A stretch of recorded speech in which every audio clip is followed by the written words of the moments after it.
Okay, welcome back. This is going to be lesson 9 covering the medium of paint. So let's just pick right up. Painting is the practice of applying pigment, color, or other medium to a solid surface. So the first thing that we're going to talk about is just sort of, what painting is, how it differs from other mediums.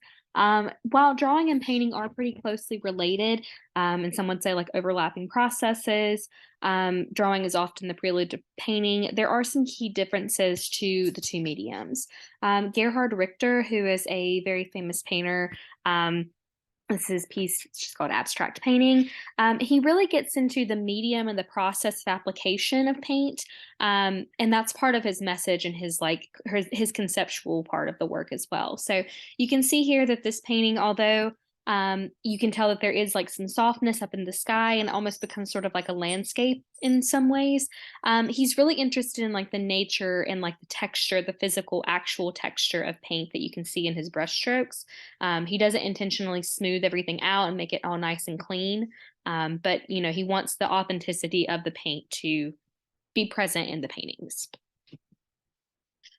So let's talk about sort of like the chemical breakdown of a lot of paint. So there are three main components to all types of paint, whether it's oil paint, acrylic paint, watercolor paint. That's pigment, which is like the color that the paint is. A binder, which can vary depending on the kind of paint. It's, oil, eggshell, lots of things can become binders. And then the vehicle, which is the water or paint thinner, whatever it is that thins the paint itself out so it's not like the goopy texture that it is when it comes out of the tube. So let's talk about pigment. Pigment provides color, usually in the form of a fine powder. So by itself, pigment's not a really good paint. It doesn't have any like thing binding it together to become a liquid. So just plain pigments, they must be stable while drying and must resist fading over time. So initially, most of our paint pigments came from things that we found in nature, things that were organic, like from flowers and plants and things like that. And then over time, around like the 19th and 20th century, as we start to have like more chemical advancements, we start to see that there are synthetic pigments being created that allowed for a range of more stable colors that are not, colors that you typically find in nature. But one interesting thing to note with pigment is that, and I think I maybe talked about this a little bit in the color lesson in lesson 5, but pigments, you can oftentimes, especially with traditional artworks, tell where a painting is from based on the color that is used. So, for example, the plant matter and flowers and foods and like fruits and vegetables, things like that, that are found in, let's say, India, are not the same things that's going to be found in North America. So, traditionally, before we start seeing things like trade and then also obviously chemical development of paint as well, it really just like the color that was provided in paintings really just depended on what was available to that culture. And so, certain colors become, dependent on the culture that they are coming from. The second thing is a binder. Binders hold pigment particles together, and this is where the different types of paint varies. So, all paint has pigment to it, no matter what kind of paint it is, but depending on the binder depends on what kind of paint it is. So, oil, being a binder obviously creates an oil paint. A tempera paint,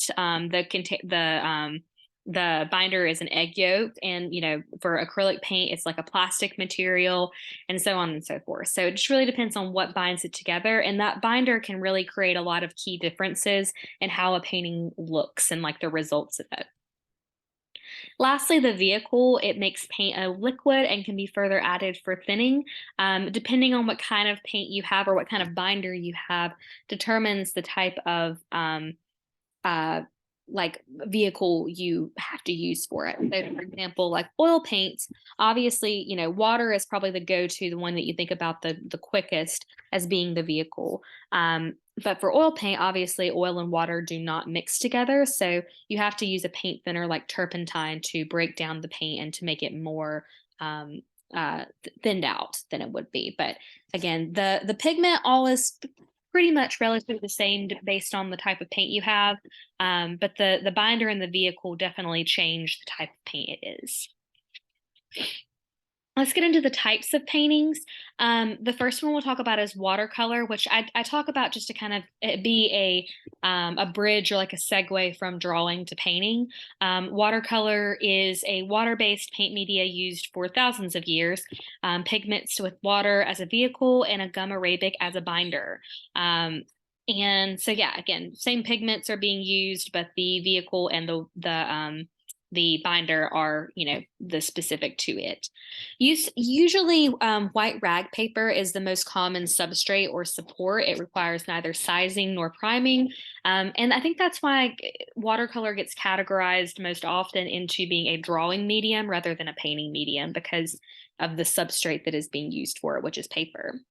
It is a staining technique, meaning that it is applied in thin washes, thin translucent washes over and over again and building up to those more fine details that have a little bit thicker application.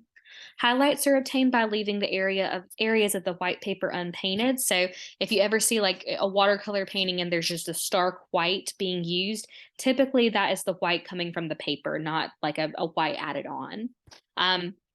Watercolor is a very delicate, very patient type of painting materials or type of paint. You have to be very patient. You have to kind of like know what your end result is going to be, and it's not very forgiving. If you make a mistake, it's one that it's not very easy to go back and correct your mistake, especially if you've like painted over an area that you want to leave white. Obviously, there's not really any going back to that. Just some more examples of watercolor. This is one where like the application is rather thick. It's by Homer. It's Boys Waiting, done in 1873. But our more traditional watercolors come from Chinese watercolor paintings. And this is where the artist employs water-based black inks, often used for calligraphy instead of just with painting, and often is done without color. The Chinese regard painting is a descendant from calligraphy, and oftentimes the two processes sort of overlap, and like the writing actually kind of becomes part of the painting itself, like we see here. And then just the styles as well. It's obviously not like characters and symbols being used, but the technique used to create the painting is very similar to that of the markings that are done in calligraphy. The next kind of paint we're going to talk about is fresco. I'm not sure why this is so tiny right here, but fresco painting is a bit outdated. It's not something that's used, very often anymore. Fresco is pigments that are suspended in water and applied to a damp lime plaster surface. I'm just going to kind of summarize this unit and saying that or this section by saying that frescoes were very, very common in like the Renaissance times, especially for murals and things like the Sistine Chapel painting that's done on the ceiling. Very, very popular for like early murals. But we don't really see fresco too often anymore. There was a short revival for it in Mexico in the 1920s when the government was wanting to have more arts in public buildings. And this is Diego Rivera's one of his fresco paintings, who he was the partner of Frida Kahlo. And they sort of were an artistic team, if you will. But they both kind of had their own things going on. But Diego Rivera is a leader in this fresco movement, and he did this piece here in the Detroit Institute of Arts to create a mural done in the fresco painting style. But nowadays, really, fresco has been replaced by like, even things like spray paint have kind of like taken the place of it. And, it's just not something that's very sought after anymore. The next kind of paint we'll talk about, which is also one of those, and I've spelled it wrong up here, but it's encaustic. So I need to switch the U and the S there, encaustic painting. This is another kind of outdated one. This is where the pigments are actually suspended in hot beeswax. So I think this one's really interesting to talk about the binder and the vehicle for it, because the wax itself is the binder and the vehicle. So when the wax is cold, it's not being heated. It is, holding the pigments or suspending the pigments in the beeswax. But then when heat is applied, which I guess that could maybe be the vehicle for it, but when heat is applied to the wax, it starts to melt, and then it becomes more thinned out, more easy to use and to, actually create artwork from. This is known primarily to the ancient Greeks and flourished in Egypt during the Roman colony periods. We see a lot of like portraiture done in encaustics. This is one of those. One kind of characteristic of encaustic paints is because it has the waxy kind of texture to it, it also oftentimes has like sort of a glossy, like shiny effect to it. I would also say too, just kind of looping back to this for a second, we can still buy encaustic like pens, or not pens, but encaustic like crayons. But I would say that like oil pastels and things like that have sort of replaced the need for encaustics. But again, they still are used sometimes. This is an example of that. This is a piece by Jasper Johns, who he created this piece. You can tell that it's very intentional that he didn't just use like acrylic paint or paint that could be sort of like smoothed out very easily. The textures here in this piece are just like really remarkable and very telling of the encaustic style. You can see all the little different brush strokes, and it kind of yields this like this waxy textured surface. And something interesting, I think, with encaustics is I think that the reason that they're not used as often today is because they are rather cumbersome, and you do have to, have a lot of temperature control and things like that in order to use them. But that didn't really stop people from like several hundred years ago from using these all the time, which back then temperature control was very much not as accessible as it is today. Example is like a hair dryer. Obviously, we have electricity now, and even something like a hair dryer could be something used to control encaustics with. But yeah, I just think it's kind of interesting that although things have gotten easier for us, we still kind of lean away from this medium because of its like sort of cumbersome, but I don't know, heavy characteristics that it has. Our next one is tempera, not the food tempera, but tempera is known to the Greeks and Romans, highly developed during the Middle Ages. This is the one where the binder is sort of weird. It has an egg yolk for a binder mixed equally with pigment and then thinned with water. It has a matte or not shiny surface when it's dry. And yeah, it's gesso, which is something that you usually prime a canvas with, is using just white tempera paint. Some advantages and disadvantages of tempera paint, and I'm saying this just because it is tempera paint is a very like popular contender to some other kinds of paints that we see today that are more commonly used. I'm just going to go through some advantages and disadvantages. Advantages are achieving sharp lines and precise details. It does not darken with age, but some disadvantages are that the colors change during the drying time, and it's difficult to rework and is not very flexible. Also requires a pale underpainting. So, oh, I just realized too that I was spelling tempera both of those places like the food. Tempera is spelled with a U, not with an E. So with tempera, this is one by George Tooker, called The Waiting Room. Just a painstaking amount of detail here, and he uses it to very good effect. Now, our next category is oil paints, and that is definitely, I've got like sort of like the little heaven's gates or whatever when we see oil painting, because this type of paint was absolutely revolutionary in its it is today even still, but when it was invented in like the 1500s was just like the biggest technical advancement in painting that people had seen in probably hundreds of years. Oil painting is a favorite medium of Western art for 5 centuries. The linseed oil recipe is perfected by the 15th century Flemish artist. This is a Flemish artist, John van Eyck, who created the Madonna and Child with the Chancellor Roland. Just really remarkable, painstaking amount of detail, like I said before, but this is just like, next level realism that we haven't been able to achieve before. I think that a few things with, I want to see if I talk about this. Yeah, we'll go into that in just a second.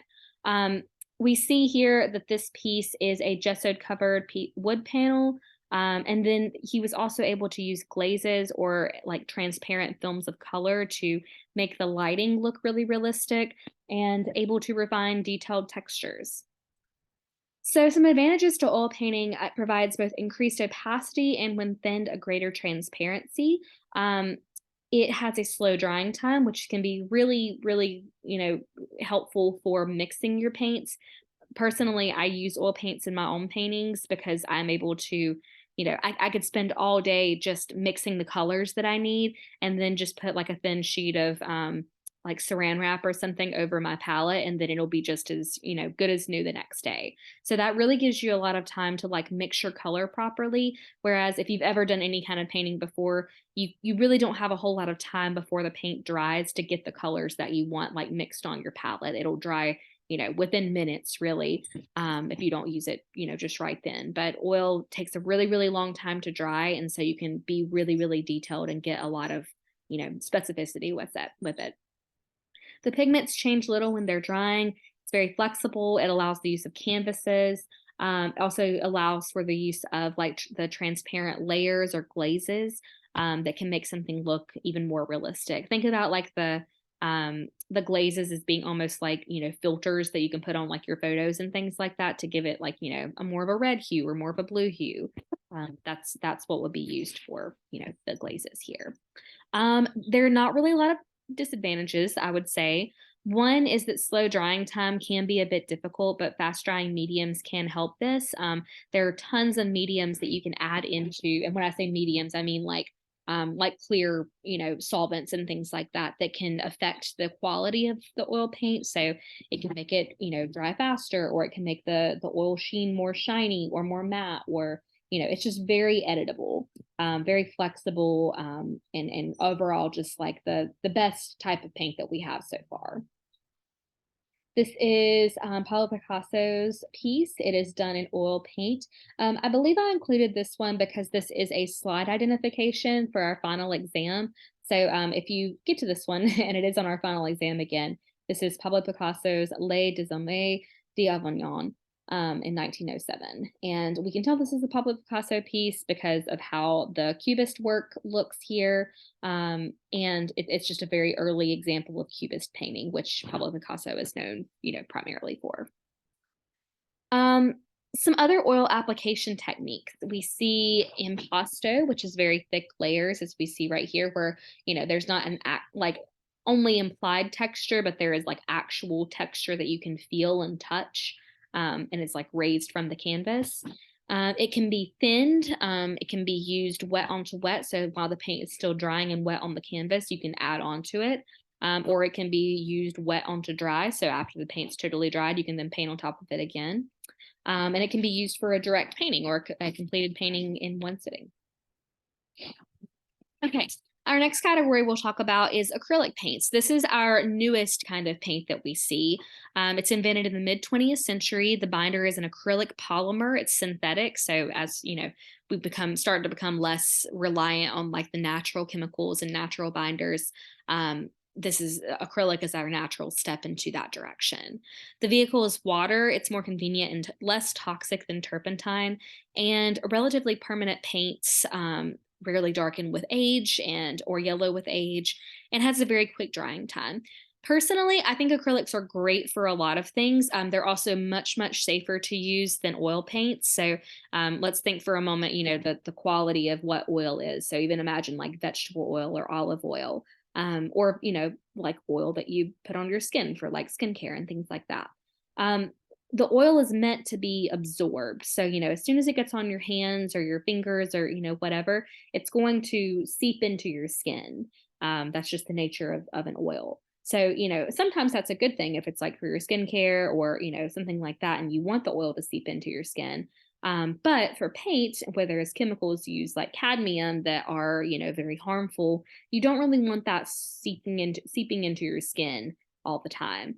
So acrylic is great because the binder makes it to where those chemicals can sit on top of your skin rather than being seeped down into them. Now, a lot of paints nowadays have like cadmium free options and, things like that, the harsher pigments that we have developed over time that are rather toxic. We have some protection against them now that we know that they are toxic to us. But acrylic paint is a much safer option than the oil paints, unless you're willing to, have gloves on all the time and an apron and, make sure not to get it on your face or anything. But with that said, acrylic paints are rather like you have to work with them rather quickly. They don't have that slow drying time, which a lot of people like and rely on with the oil paints. But the colors can get pretty similar.